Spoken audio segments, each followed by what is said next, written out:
Hey guys, so today I'll be teaching you how to drop kick a rugby ball.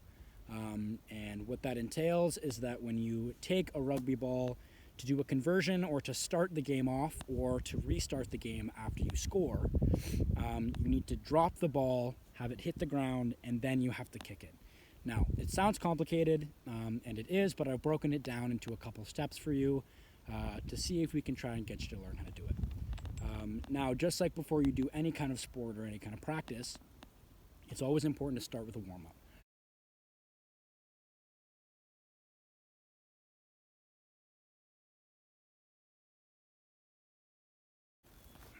All right, so now that we're done that, let's get into it. So the first thing that needs to happen when you're learning how to drop kick a rugby ball is you need to first understand how to regularly kick a rugby ball. So a drop kick means that the ball will hit the ground before you kick it. And to regularly kick the ball, it's just like kicking a football. You're just going to drop it under your foot and you're going to kick it.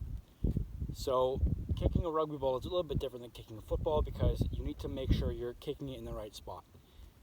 So for here, you're going to divide it into thirds, roughly thirds, and you're going to want to make contact with it right at the lowest third so it'll be able to come up and get a little bit of backspin. So hopefully it'll come up and then also bounce back towards you.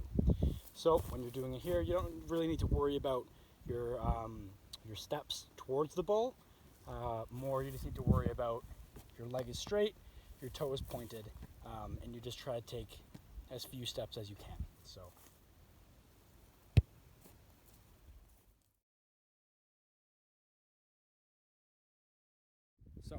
the first step you take is going to be with your kicking foot towards the ball, like this.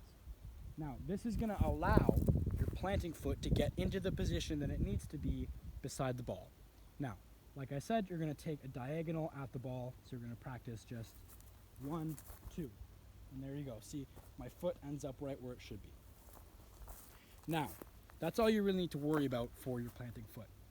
With your kicking foot, you need to imagine drawing the capital letter J with your toe in the air. Now, this will only start happening after you plant. So I'm just going to even out again. This will take place once you plant that foot. So once again, your first step is with your kicking foot, and then by this point, your other foot that you're planting with is coming up. Now, here is where you're going to draw the capital J. It's going to come out and forward. So your hips are going to flick, and your toe is drawing that J, just like this. So it's here and through.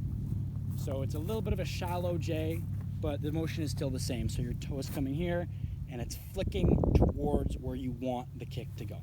Now, when you're doing your kick and when you're doing your approach, your body needs to be in the right position, or else you're not going to either get the right amount of power or the right amount of accuracy that you're looking for in your kick.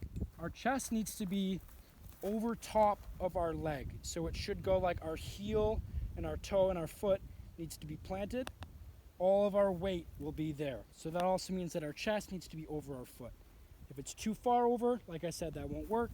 If it's not far enough over, again, it won't work. Now, so this will take a couple times to kind of get used to the flow of things, because what needs to happen is these steps need to happen at pace, which in rugby term just means you need to be doing it at full speed in order to really get the full effects of your steps and the full effects of these of your toe path and of your leg path.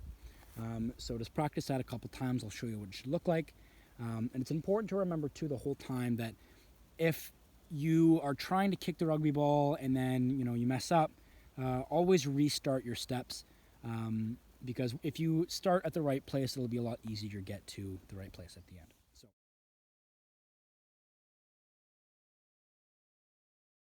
now, I'll move the ball out of the way, make a mark in the dirt where my planting foot should go, because I don't want to kick the ball flat like that. It'll probably end up hurting my foot. So here we go.